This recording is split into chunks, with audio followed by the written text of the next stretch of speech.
പ്രിയപ്പെട്ട പ്രേക്ഷകരെ, നമുക്കിവിടെ ഒന്ന് രണ്ട് ചെറിയ കൂട്ടുകാർ വന്നിട്ടുണ്ട്. എവിടുന്നാ വന്നേ? ഉദയനഗറിൽ നിന്ന് വന്നാ? ഫോട്ടോ എടുക്കാൻ വന്നാ അല്ലേ? സ്കൂളിൽ പോകുന്നുണ്ടോ? സ്കൂളിൽ പോറായോ? ഏത് ക്ലാസ്സിലാ? മൂന്നാം ക്ലാസ്സിലെ. പേരെന്താ? ദേവാൻഷ്. അപ്പോ ദേവാൻഷ് മുതൽ പല പല പ്രായക്കാരായ ഒരുപാട് പേരിങ്ങനെ വന്നുകൊണ്ടേ ഇരിക്കുകയാണ്. അപ്പൊ ദീപക് പലേമ ഒരു അതിഥിയുമായിട്ട് വന്നിട്ടുണ്ട്. ദീപക് പലേമ പരിചയപ്പെടുത്തേണ്ട ആവശ്യമില്ല. അനൂപ് ശങ്കർ. ഇനി പാട്ടുകളുടെ മേളമായിരിക്കും. അപ്പൊ വെൽക്കം. നമ്മുടെ പൂര വിളംബരത്തിലേക്ക് സ്വാഗതം. നിങ്ങൾ ഓരോ വർഷം കൂടുന്നവരും സുന്ദരനായി വരുവാണ്. വടക്കുന്നാഥന്റെ അനുഗ്രഹമാണ്. തീർച്ചയായിട്ടും. അപ്പൊ നമുക്ക് ഒരു പാട്ടോടെ തുടങ്ങിയാലോ? യെസ്, തീർച്ചയായിട്ടും. ഒരുപാട് പാട്ടുകളുണ്ട് വടക്കുന്നാഥനെ കുറിച്ചും പാറമേക്കാവിലമ്മയെ കുറിച്ചും തിരുവമ്പാടി കൃഷ്ണനെ കുറിച്ചും. എന്നാലും ചെറിയൊരു ചേഞ്ചിന് ഗുരുവായൂരപ്പൻ്റെ ഒരു പാട്ടിൽ തുടങ്ങാം. നാരായണീയത്തിൻ ദശകങ്ങൾ താണ്ടി നാമജപങ്ങളിൽ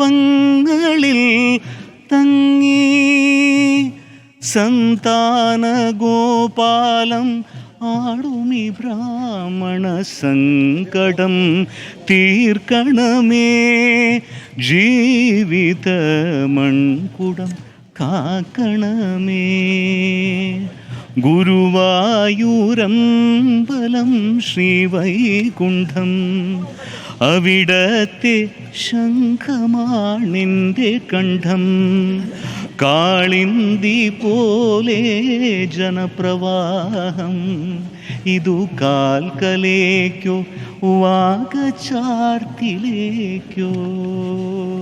ആ പാട്ട് ജയേട്ടനാണ്.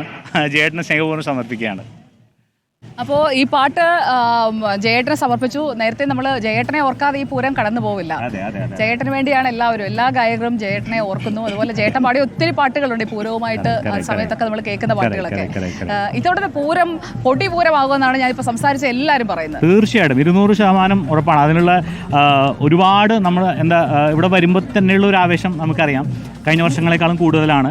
രാവിലെ മഴ ഒന്ന് അനുഗ്രഹിച്ചിട്ട് പോയി. അപ്പോൾ അതിനുള്ള ഏറ്റവും വലിയൊരു സന്തോഷം എന്താ വെച്ചാൽ നാളെ അധികം ചൂടുണ്ടാവില്ല, പൊടി ഉണ്ടാവില്ല. അപ്പോൾ ഒരുപാട് സൗകര്യമായിട്ട് നാളത്തെ പൂരം കാണാൻ പറ്റും. ഒരുക്കം തന്നതാണ്, അനുഗ്രഹം തന്നതാണ്. ആൻഡ് ഇന്ന് വിളംബരവും കഴിഞ്ഞു. സോ സന്തോഷപൂർവ്വം എല്ലാ വർഷവും കാത്തിരിക്കുന്ന പോലെ നാളത്തെ ദിവസത്തിനായി കാത്തിരിക്കുന്നു. അപ്പോൾ രാവിലെ ഘടകപൂരങ്ങൾ വരാൻ വേണ്ടി ഇങ്ങനെ കാത്തിരിക്കുകയാണ്. അപ്പോൾ പൂരം എന്ന് കേൾക്കുമ്പോഴത്തേക്ക് മനസ്സിലേക്ക് വരുന്ന ഒരു പാട്ട് ഏതാണ്? എപ്പോഴും ഓടി വരുന്നത് വടക്കുന്നാഥനെ കുറിച്ചുള്ള പാട്ട് തന്നെയാണ്.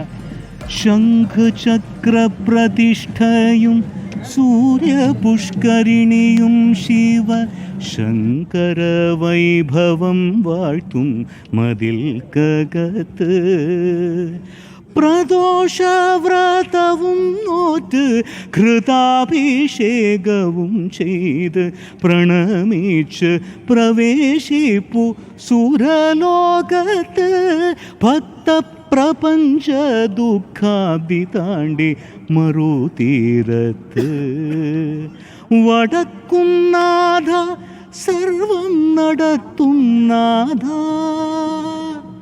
എല്ലാം നടത്തിത്തരാനാണ് വടക്കുന്നാഥനെ നെയ്തലക്കാവിലമ്മ വന്ന് വണങ്ങി പോകുന്നത്. നാളെ കണിമംഗല ശാസ്താവ് വരുന്നത്. വടക്കുന്നാഥൻ ഈ പൂരത്തിൽ പങ്കെടുക്കുന്നില്ലെങ്കിലും വടക്കുന്നാഥനാണ് എല്ലാം ഒരുക്കി കൊടുക്കുന്നത് അല്ലേ? തീർച്ചയായിട്ടും. അതെ, ഡെഫിനറ്റ്ലി അദ്ദേഹത്തിന്റെ അനുഗ്രഹത്തിലാണ് നാളത്തെ ദിവസം നമ്മൾ മുമ്പിലോട്ട് കൊണ്ടുപോകുന്നത്. അപ്പോ ഈ പൂരം ഉഷാറാക്കിക്കൊണ്ട് നാളെ നമുക്ക് കാണാം. അപ്പൊ പൂരം ഗംഭീരമാവട്ടെ. Thank you Sujaya. ഒരുപാട് നന്ദി. എല്ലാവർക്കും നല്ലൊരു പൂരം ആശംസിക്കുന്നു. Okay, thank you so much.